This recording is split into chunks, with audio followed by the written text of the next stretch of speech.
Hello, everyone. We are live and recording. My name is Kellyanne, and I'm a bookseller with Mysterious Galaxy. I have the pleasure of introducing our authors tonight for our event.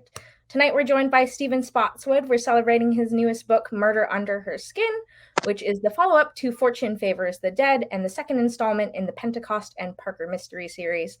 We are super excited to have Stephen here. If you guys didn't know, Fortune Favors the Dead was one of our buyer Linda's top 10 picks of last year. So yeah. Woo! We are also joined by our conversation partner and moderator, Deanna Raybourn. She's the author of the Veronica Speedwell books, which are a Victorian mystery series with 6 books to date, and the 7th installment of which comes out next year in February. Before I pass this off to them, just a little house rules for anyone who hasn't joined us for one of our virtual events. On the right-hand side, you'll find the general chat section. Feel free to type your comments in there as the event goes on and talk to our authors that way. Below our video, you'll find a green button that says buy books with signed personalized book plates. If you click that, it'll take you to Mysterious Galaxy, where you can buy either Deanna's books or Murder Under Her Skin. In your order comments, you can request any personalization or signed book plate from Stephen. And last but not least, if you look below that, there is a button that says ask a question. If you click that, you can type whatever questions you have for our authors, and they'll answer them in the second half of the event. So with that, I'm going to turn my camera off and let the event get started. Have a good one. Thank you. Hey, Steve. Hi.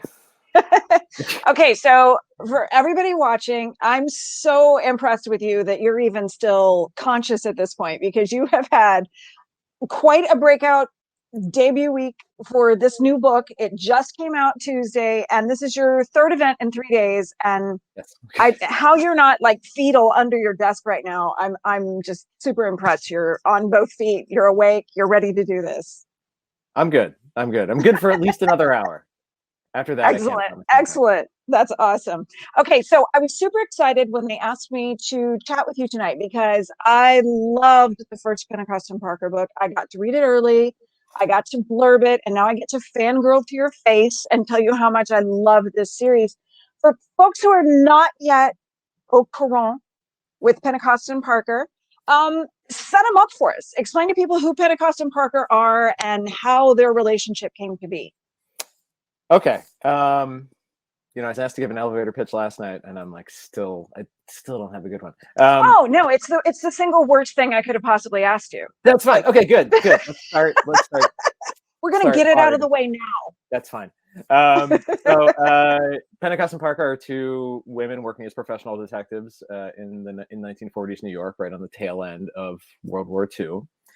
Lillian Pentecost is a character sort of out of the Holmesian tradition, the eccentric, brilliant detective who's recognized as one of the best working PIs in the city or the country or the world, who is also living and struggling with multiple sclerosis. At the beginning of the first book of Fortune Favors the Dead, she runs into Willow Jean Will Parker, who started her journey as a runaway, like a teenage runaway from a kind of abusive, rural, hardscrabble childhood, joined a traveling circus, spent 5 years there, and then ends up saving Lillian Pentecost's life in the first chapter of Fortune Favors the Dead. Lillian takes her on as an assistant and leg woman, and where we come in Murder Under Her Skin, that's where Will has been for the previous, I think, 4 years, as sort of the gun-toting, action-packed, wisecracking assistant to the quieter genius of Lillian Pentecost. So how's that work? Is that good?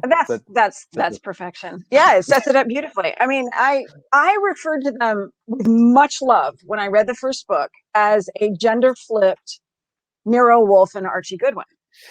Yes. Like that, and I say that because I love those characters, but just the idea that you have this more cerebral, kind of older character with a little more experience, a little more wisdom, who is a little more sedentary and a little more limited, and then you've got this kind of force of nature who's a little bit younger and going out and doing the legwork. And is that an influence on these books for you?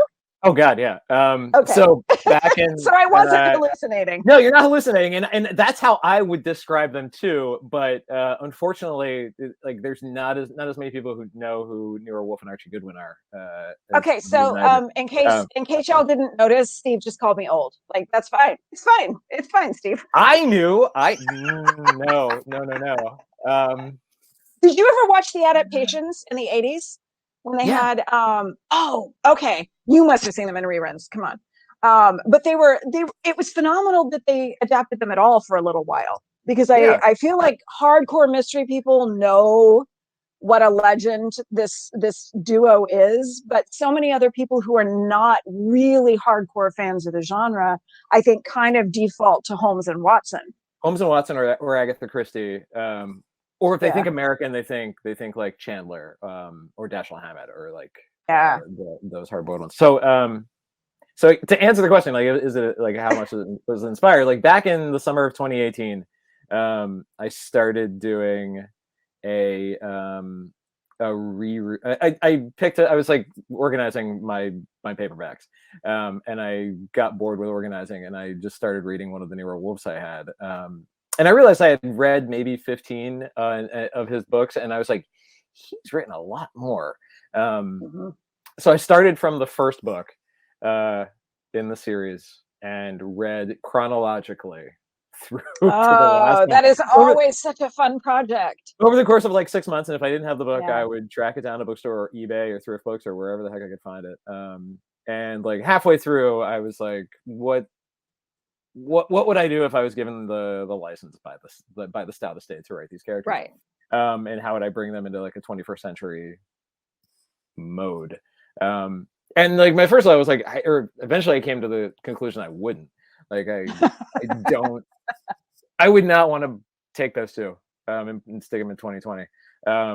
But I could use sort of the loose template of the dynamic, like the like the classic English murder mystery combined with the American hard-boiled voice. Like that. It is, and that's a really, really difficult sweet spot to hit. Yeah, it's like and you do it very, very well. Yeah. But it's. I mean, and I'm not even sure if a reader will necessarily know how difficult that is from a craft standpoint to do that.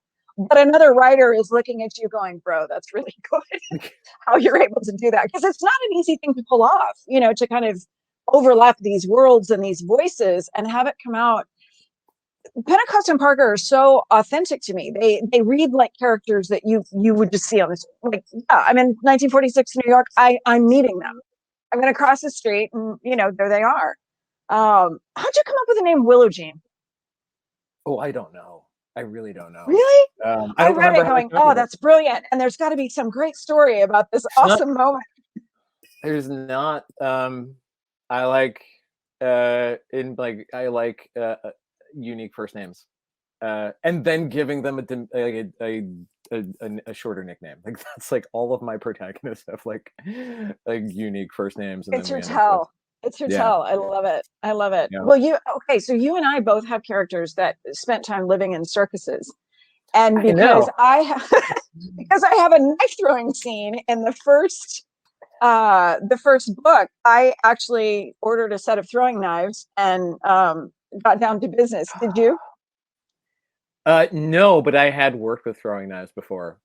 Nice. Like I knew a lot of like weapons freaks in college, like people who like collected swords and knives. And then I've gone the Maryland Ren Fair.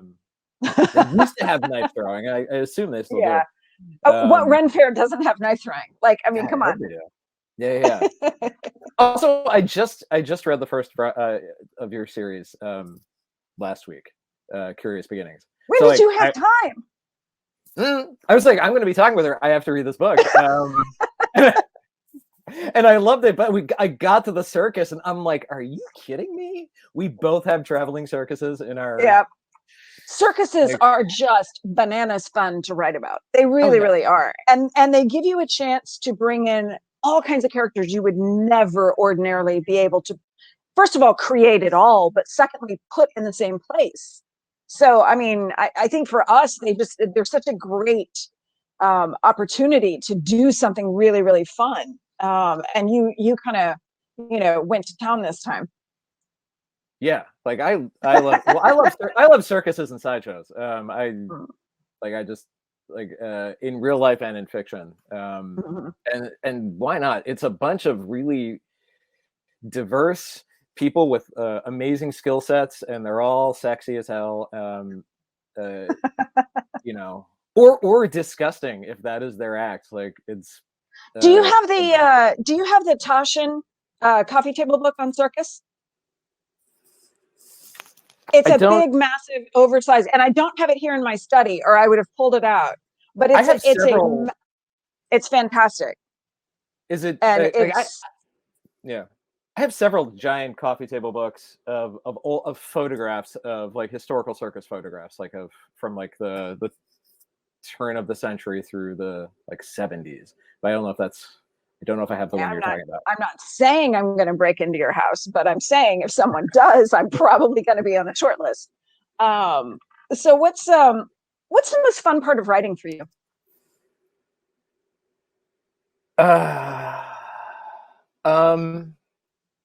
Oh God. That's such a broad question. What is the I like to have fun when I write. I think if I'm enjoying it a lot, then readers are too. Are you just having trouble figuring out which is the most fun? Yeah, which is the most fun? I mean, there's I have to rank them. I think like the most fun for me is when the story surprises me, like in the court, like in like, and I recognize that it's surprising me as I'm writing it. Like I did not expect, like Will to do the thing that I'm writing her doing, but I've just like followed her or let her, go down a path that makes sense, and I'm like, oh, we're here. I did not expect to be here. Okay, let's find out. That's I think like that's the most fun part. Yeah. So it sounds like from that you start with character as opposed to plot. Is that broadly true, or? I think that's very broadly true. It's probably from like spending 15 years as a playwright, and leaning very heavily on my actors to like make the story go. But I do start like I think both of like both of these books are character driven. Hopefully they have fun, interesting plots, but like I think it's Will and Lillian that drive things forward. So I start with characters, but then I also probably like when I start like individual books, it's sort of I start with like the what if scenario of like like what if somebody put a knife in the back of the tattooed woman, like what would Will do, like that kind of thing. Right. So everybody knows about the sophomore curse, where the second book in the series is the one that beats you down and makes you question your life choices. How was the second book experience for you? Was it a testing one, or did you just breeze through it? I didn't breeze through it. It took longer. Did it? The first one, I really just vomited that first draft out. I didn't see the book coming. I hadn't planned to write it. It was just sort of like a thought exercise, and then I just started going and didn't stop for 2 months. The other one took longer, partly because I was getting edits for book one. Suddenly I'm like, oh, I have to stop thinking about the story I'm actively writing in order to like edit the story that I've already written. But as for like the actual creation of the story, I had Murder Under Her Skin.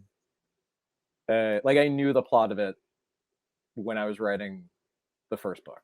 Oh, that is such a gift. And in a way, I wrote Fortune Favors the Dead so that I could write Murder Under Her Skin, so that I could I could introduce the character. Here's the characters. Here's their background. Here's the dynamic. Here's a taste of what they do, and then I could start with Murder Under Her Skin, and it's like you already know all this. Let's go, and throw us right into like Will's backstory, like the world of her her circus. So what was your publishing journey then?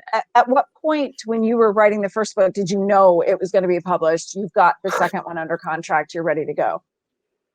At what point of writing the first book? Yeah. Or was it completely finished when you sent it off? Oh, it was finished when I sent it off. Okay. So, thinking timeline. So I'm reading Rexed Out in the summer of 2018 into the fall of 2018. I started writing the first draft of Murder Under Her Skin in like November 2018. Finished it in January. Oh, okay. I'm sorry. I'm hanging up on you now. No, this is never 2 months. It's the most I've written in one, like the quickest. It's the most I've written so quickly, and I'm never going to do it again. I'm never going to do it again. I don't know about you, but I write really sloppy drafts, but I write a lot of them. I will try and vomit out a first draft, and then I will go through many revisions before I let anyone lay eyes on it. Which is what I did there. Like I spent the entire spring and a chunk of the summer, like just doing rewrite after rewrite. And then started querying in like August 2019 and ended up with an offer from my current agent, Darla Anderson, in October, Nice. Somewhere around there. And then it ended up selling like shortly after. Oh yeah, I mean, yeah, it's because it's really, I mean, it's very unique. I get a fair number of invitations to blurb things, and I could tell from the editor's pitch that this is going to be something that's different. That I really was very, very eager to take a look at, and then they sent it to me, and I was like, well, this is just fabulous. And sometimes you get pressed for time and you have to read really quickly when you're trying to turn around and get the blurb done. And you want to make sure, I mean, some people don't actually read the books, but I do. I like to actually read what I'm telling people I think is good. Please go buy. And this one, I just, I absolutely could not put it down. That was one of those days where I just, I sat down to start, and I'm going to start taking notes, because little phrases will come to you. That you want to include in the blurb, and I looked up 3 hours later and the page is blank, and I said, well, crap, because I just got sucked into it. The books feel just very, very different. They're fresh, which is, it feels like an unusual thing to say about a book set in 1946, especially when you've got detectives who are, they're not hard boiled, but they're certainly, soft boiled at least. There's been some cooking going on. But yeah, they're fresh. They're unexpected. That's what they are. They're unexpected, which I greatly appreciate in my reading. So thank you for that. So like anybody who hasn't already bought these books yet, I don't know what they're waiting for. Like seriously. So how much research did you have to do on New York in 1946? Or were you already really familiar with it from another project? Or did you just say, did you pick the year out of a hat? Like, why 46? One of the nice things of like reading all of Rex Stout's Nero Wolfe books is that you get sort of like these snapshots from like mid 1930s through like the beginning of the 1970s. And so I was like, I'd spent like 6 months immersed in at least the fictional world of like mid 20th century America. And then after that for research, it was the internet. And at least one really excellent book called When Brooklyn Was Queer, by an author who's, I really got to look him up because I can never remember when I cite this book, but When Brooklyn Was Queer, which gives like the history of queer culture in Brooklyn. Oh, fantastic. From the start of the city from like the 1800s through Stonewall. Nice. It's really fantastic. As for why I chose 1946, I thinking long term and thinking of like, I want to, if this is a long running series and I get the chance to take these characters like through a period of time, I really want to have them go through the so-called golden age of America.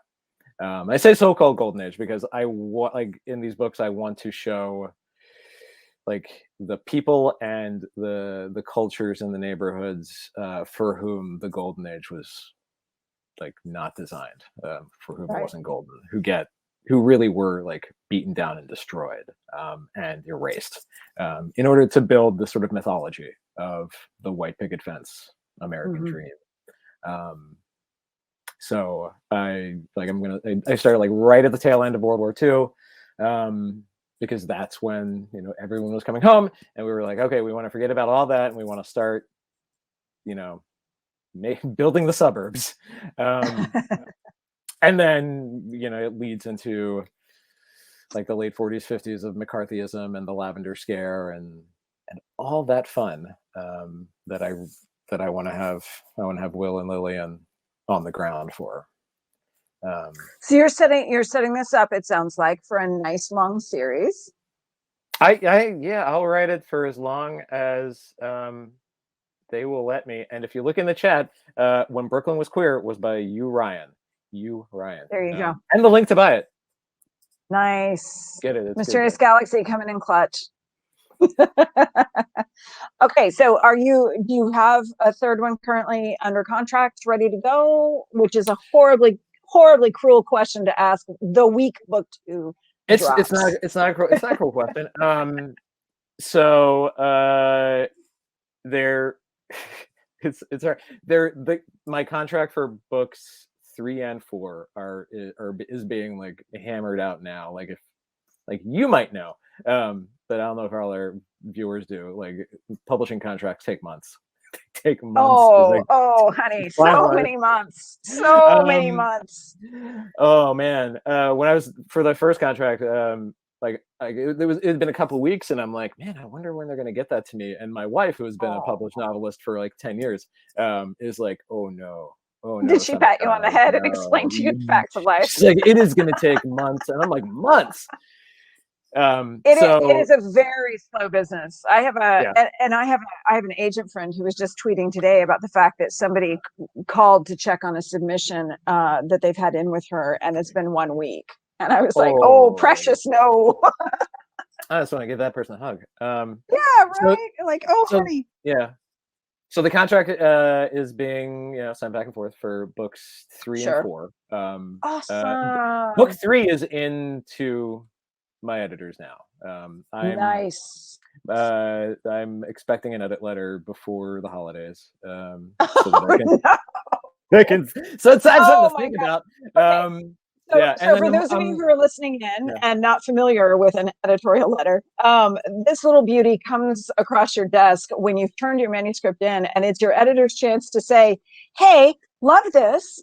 These are the things that we're going to want to look at in the next round. And it can be, you know, God love him. Like, my editor's really, really good about giving you the compliment Oreo, where you get the really nice compliment. You did this great. This was awesome. I love this. And then the filling is like, okay, let's take a look at this. And then ending with, oh, but this was awesome. And it's like, it's very spoonful of sugar, which helps a lot. Yeah. But it can be an exercise in cruelty. Yeah. Mine have not been too extensive. Because I've seen some of like the ones that my wife has gotten, and like, she's gotten short ones, and then she has gotten freaking like novellas, like 7-page emails. So I feel fortunate. So I'm like, okay. I just told them, like, it will happen in the new year. I will not be. I won't even. They're not going to be there anyway. They're not going to be there anyway. Yeah, I know. No, that's the beautiful thing about publishing, is it like shuts down the week of Christmas. It will not open back up until after everyone's New Year's hangovers have subsided. So it's all fine. You've got this. This is not a problem. So you had kind of a heavy career prior to this with your journalism. You wrote about some topics that are difficult to tackle, war and wounded veterans, and does this feel lighter to you? I mean, I don't know if it's lighter. So I've spent the last what year is it? 2021.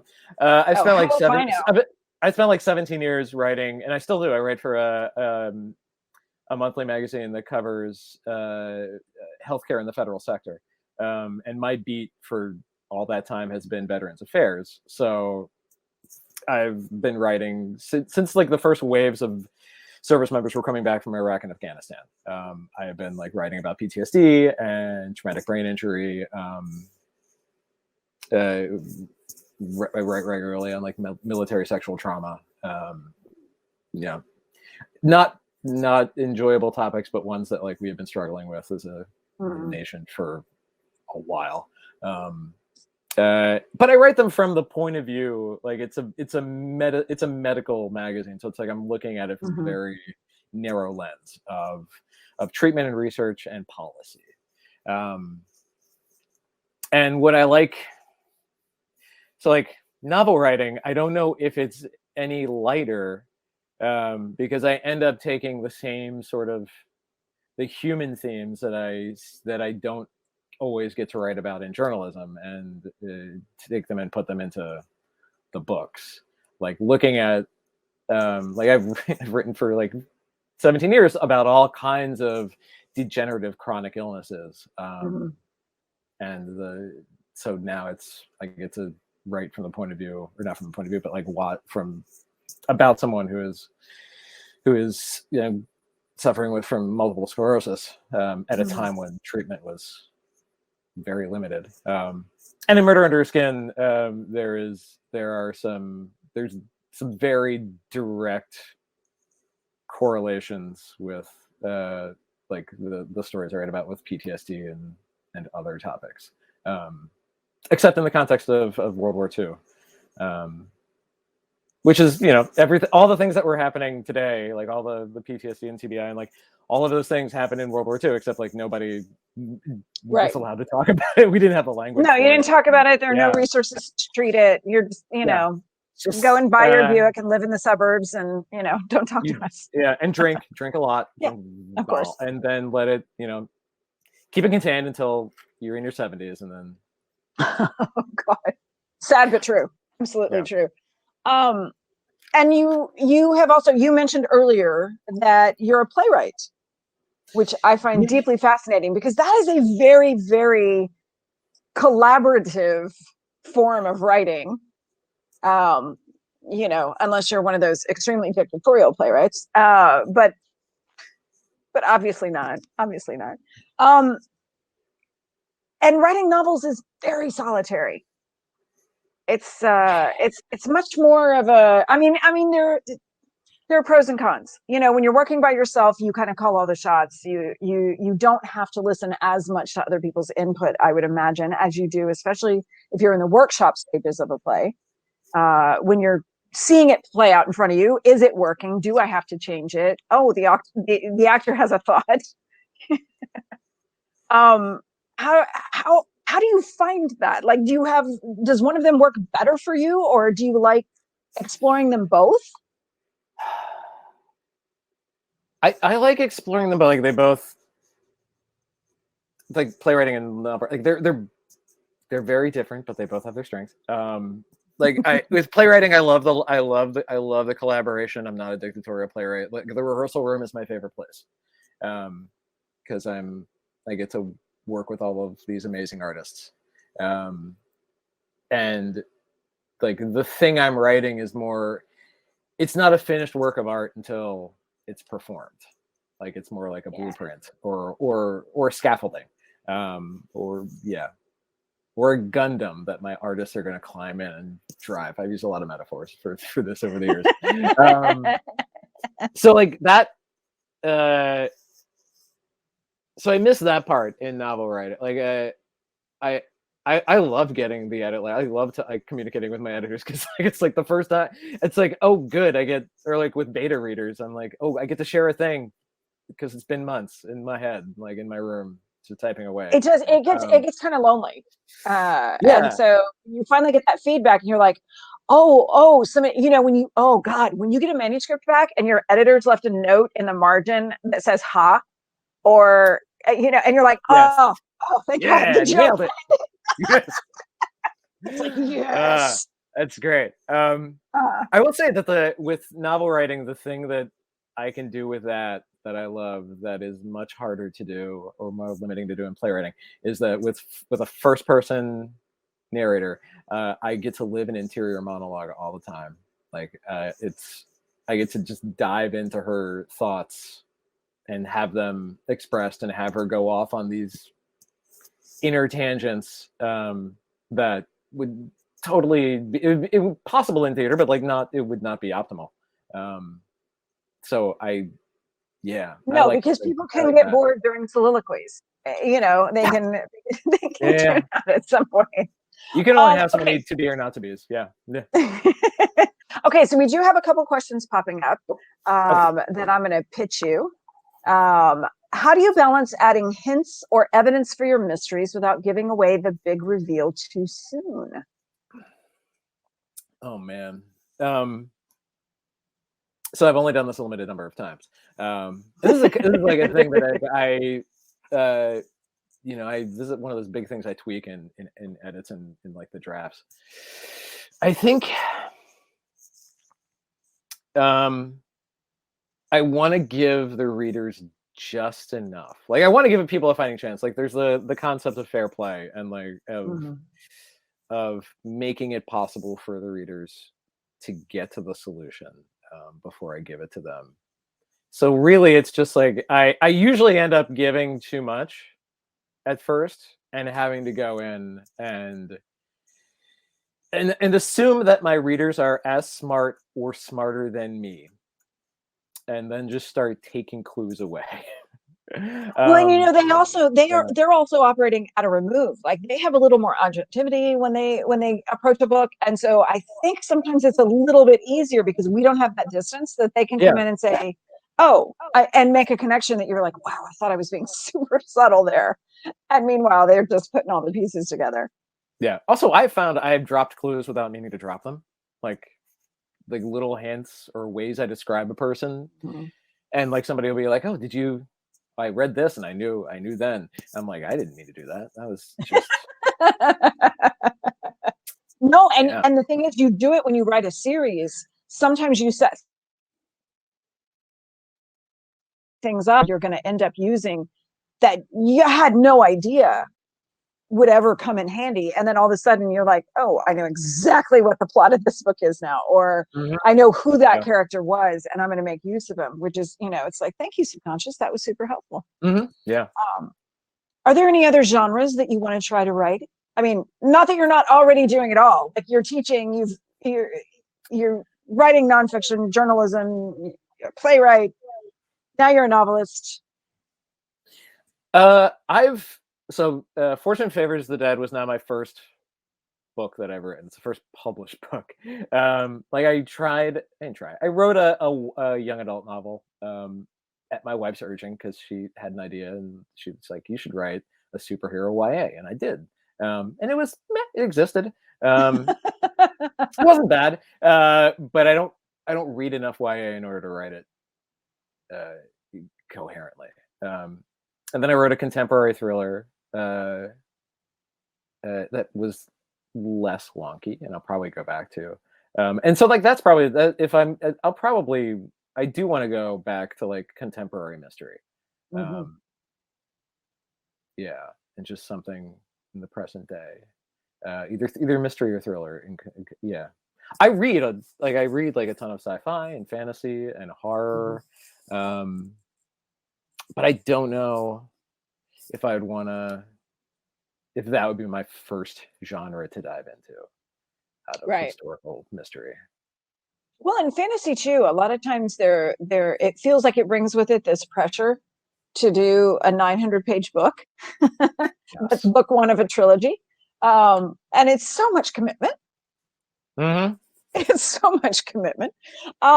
So I forgot to ask you a few minutes ago. I was very, very curious. Did you end up having a favorite Rex Stout Nero Wolfe book?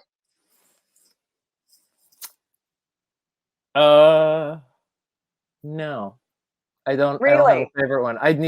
I've only read them like twice, so I haven't gotten a favorite one. I will say the one that I picked up and was like, oh, I remember liking this. I'm going to read it. And the thing that started the whole read of the entire series was Some Buried Caesar, which is the first appearance of Lily Rowan, who's one of my favorite characters. So Oh, Lily's that, amazing. I will say love that one.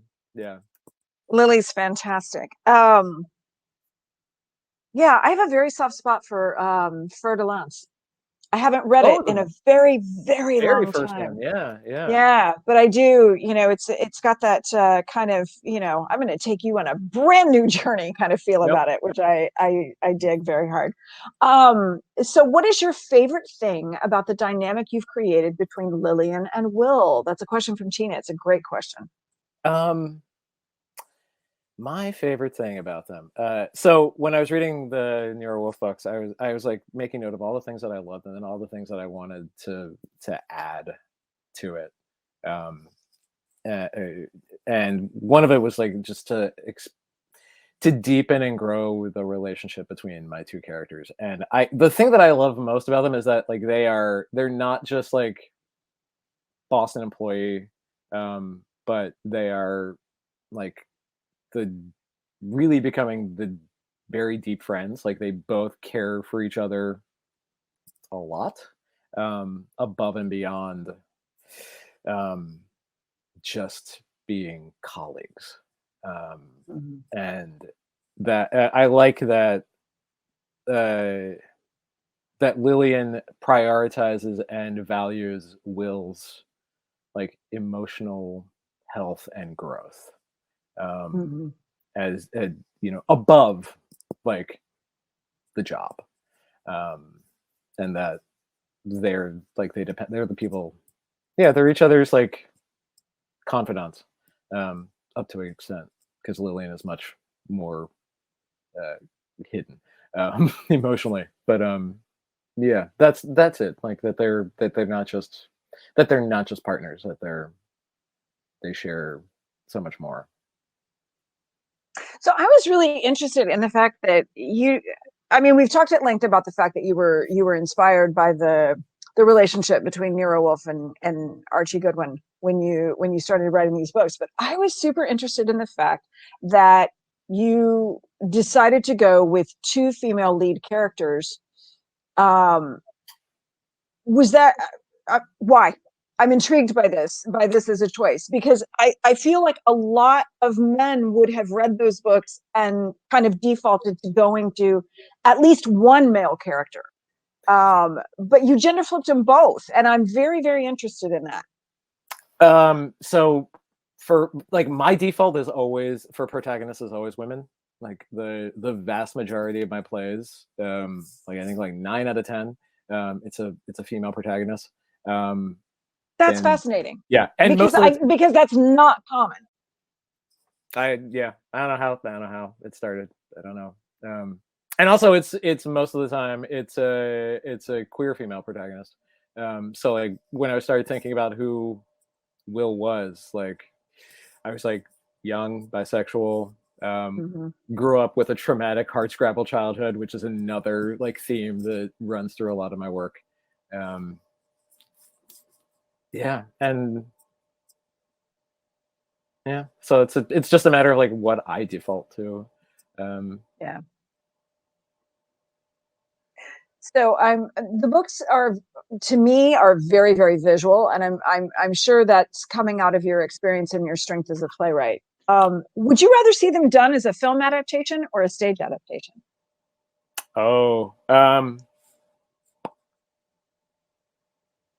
Stage adaptation. That's silly, but I've never even thought about stage adaptation. You're a playwright, Steve. Come on. I know. Well, I think it's just because like I'm like I don't want to write it. I don't want to adapt it. Somebody else wants to. Right. That we can talk. I think I think TV. I think like television is probably the best. If you had to adapt it into a visual medium, I think. Are you at all interested in having that done, or would you say absolutely not, no adaptations? Read the books, you Philistines. No, come do it. I'm waiting. Come on, Hollywood. You want your Netflix money? Yeah, it's fine. Hollywood or London. I don't get the yeah. Yeah, no, I love, like, it's an entire pandemic ago, but like watching the Perry Mason adaptation on HBO, I'm like, oh yeah, go to town, guys. This is fun. Yeah. It is. I feel like the opportunities have just kind of blown wide open in the last couple of years, and Yeah. and I mean, there's so much good stuff to watch now in so many different places. You've got to have like 17 streaming subscriptions to catch it all, but there's so much. Yeah. Like my watch lists are just so long because, and everything that I mean, I'm not a horror girl at all, but man, I got my COVID booster and was not feeling great and turned on the first 10 minutes of Squid Game and got completely sucked in. And, like 10 hours later emerged, completely through the ringer because it was a lot. But, kept me entertained. It was a lot to think about. Yeah. Kept me entertained. So we have another question. Oh, this one's from Mysterious themselves. Do you have any writing rituals or routines that you do when you're working on a new book? Are you superstitious? I'm not. No. No, I don't think I have routines. If I have routines, I don't know what they are. Yeah, like I don't. Nope. As far as I know, I don't. If I do, then they are like subconscious. Then they're so buried that you can't even excavate them. Yeah. Like I don't. Yeah. I always start a new book on the first of the month. Oh. I don't with subsequent drafts, but the very first draft is always that I always create the document on the first of the month. Nice. And now that I say it out loud, it sounds like I probably should seek some professional help. Nope, that's fine. So we have another question from a reader. What is your favorite opportunity or exploration writing stories about people on the fringes of society? Wait, could you repeat that? What is my favorite? It says, what's your favorite opportunity or exploration writing stories about people on the fringes of society? So just discuss with me a minute the way you go about exploring people on the fringes who maybe have identities that are different from yours. How do you get yourself in that headspace, and how do you prepare for that? Because a lot of times these are people who have extremely different life experiences from you, quite possibly. So how do you get into that character headspace? What kind of research do you do? Well, I think it's finding where the experience, like where that person's experience and mine intersect, because there's always opportunities for empathy and understanding, even if it's even if you're living in different skins and you're coming to things from different directions. And then there's just there's just been a lot of like being very conscious of like thinking about like the time and the place, and then the circumstances of a character, and like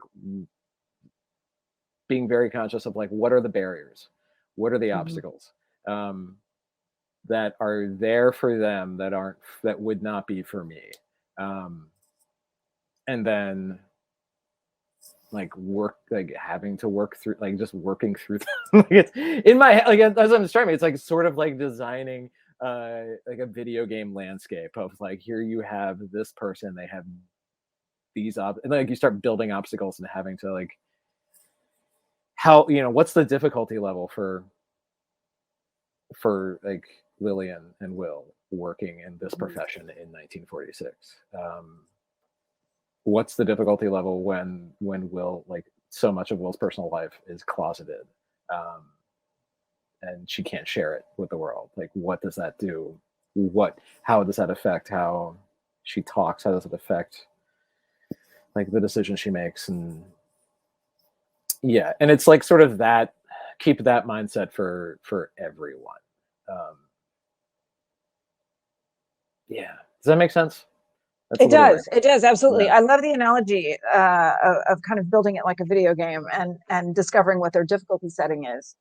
Because I remember a number of years ago, John Scalzi did a really great blog post where he talked about, life as a video game, using that metaphor, and how each of us has a different difficulty setting when we go through it. And your race, your gender identity, your sexual orientation, everything, the economic level you're born into, everything kind of has an influence on your difficulty level. And what choices do you have to make, and what choices are made for you as a result of that. So I love that you went to that metaphor, because I think it's very apt. What does a perfect writing day look like for you? Oh, a perfect writing day. Perfect writing day. Do you go by like word count, or do you go by scene? Like what's your process in that regard? I don't look too much at word counts. Only at the end do I look at it. I'm like, oh, that's curious. Because sometimes like at 1,700, like one chunk of 1,700 words can feel like another chunk of 4,000 words. That is so true. Yeah. I think my perfect, I'm a morning person. I don't know how the hell that happened. But like I will wake up, make coffee, come down, start writing. These days the sun is just coming up because it's winter. And I really like it when I get to, and I just had this experience like a couple days ago of writing a scene. Like it was a whole chapter where from start to finish I knew what was going on. And it was a chapter where Will was like,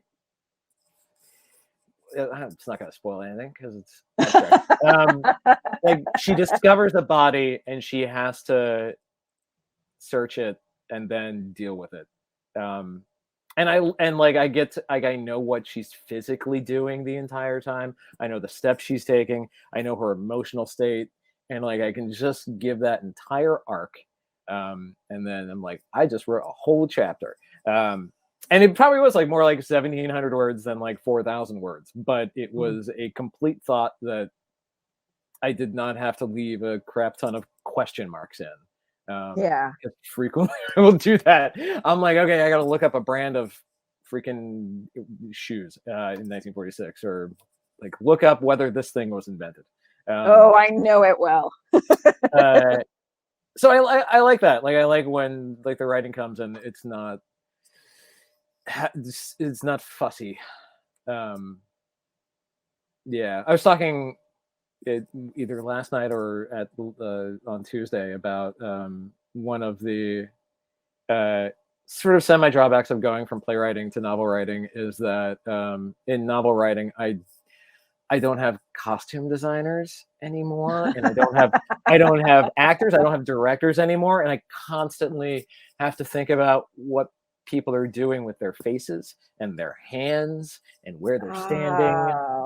So to write an entire scene where I know what Will is physically doing and it makes sense to make note of what she's physically doing, I'm like, that's great. Because sometimes it's just first drafts especially, it's just like dialogue line. I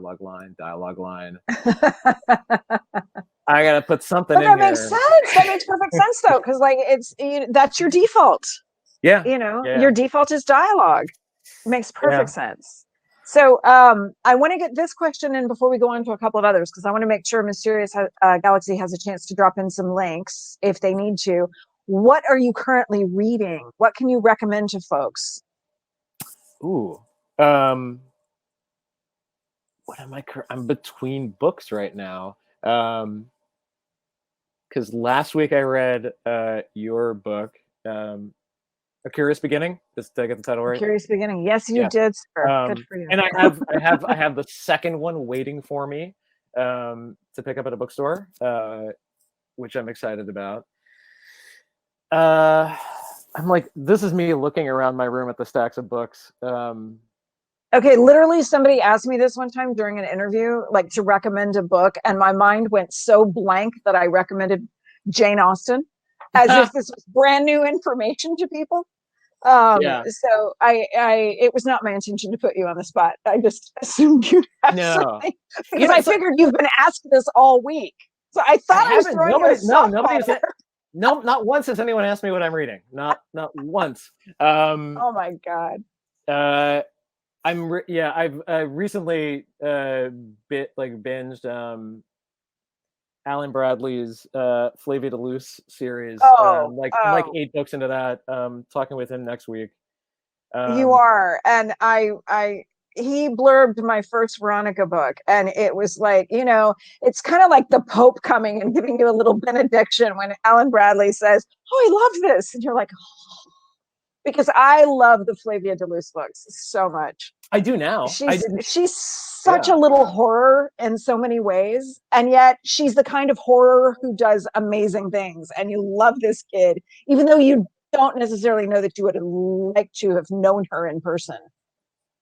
Yeah, but I think they're great books. I love them so much. They're fun, and again, unexpected and fresh. So I totally understand why he digs your stuff, because he too did something very unexpected, I think, with the Flavia books. So how far are you completely caught up?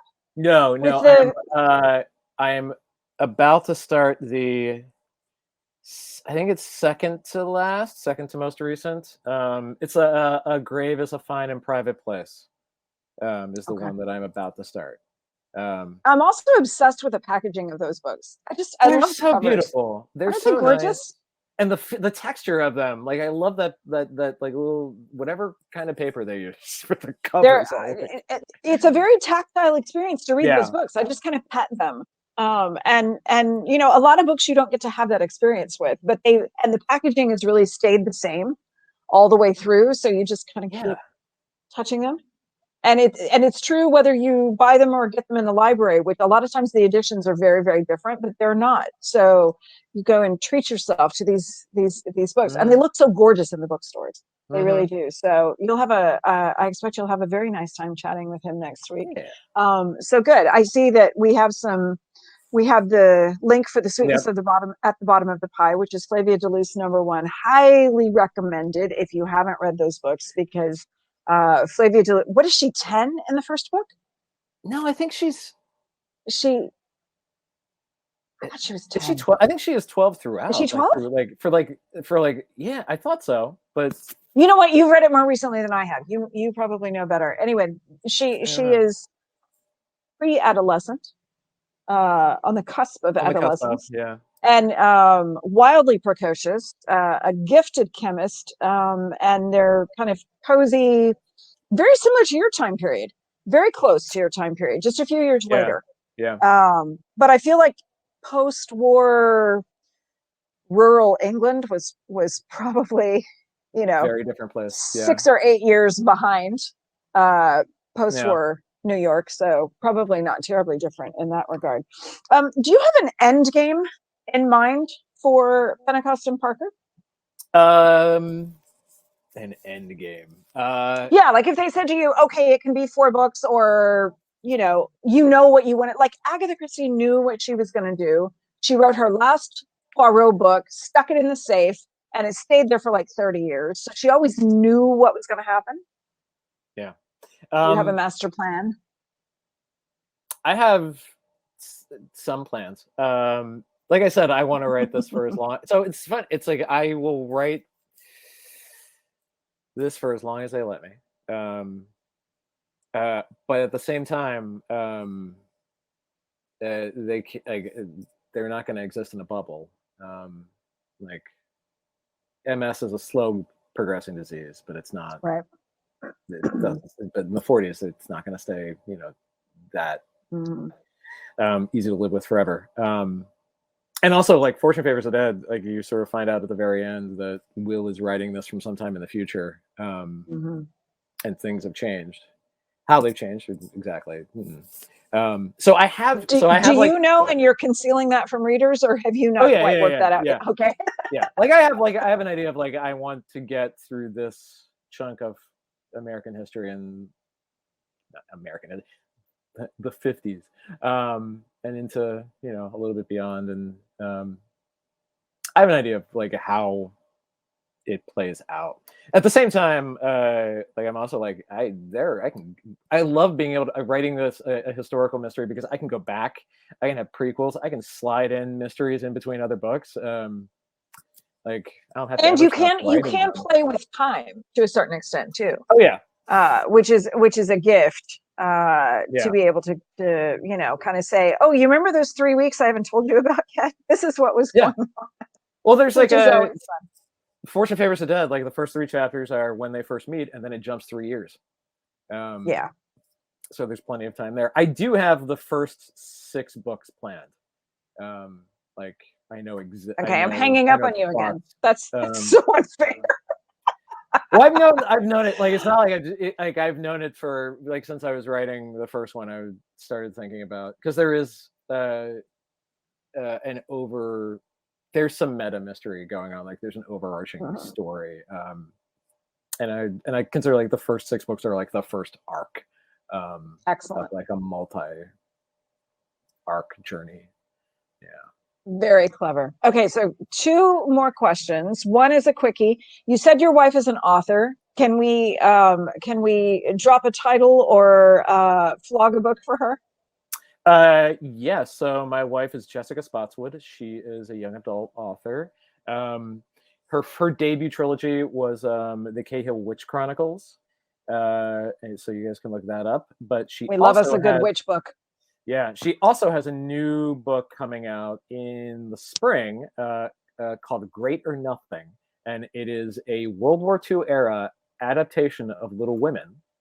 Oh, fun! Written with 3 other authors. Each of them took the point of view of a different March sister. Is she allowed to say which March sister's perspective she had? She is, and Meg. She is Meg. Like I'll just say now. Who I think is an undervalued character. She thought so too. Yeah, so that comes out. I want to say March, but I might be. But I don't know. Time is mushy.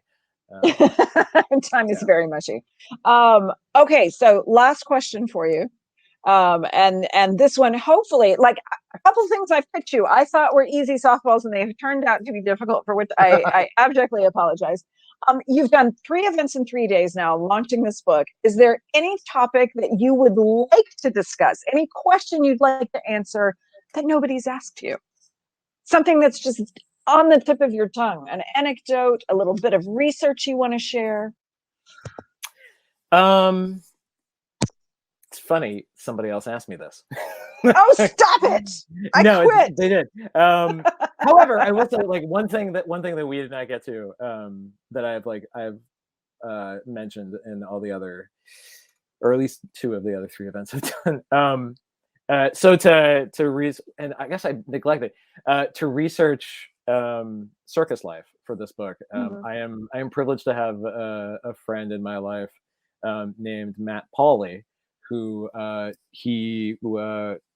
is a professionally trained clown, and he worked for several years at a traveling circus. So like when I was in the early draft of this book, I sat him down for lunch and just picked his brain for 2 hours. And then once I had a draft ready for human consumption, he was one of my beta readers. And I was like, if I messed anything up, please tell me.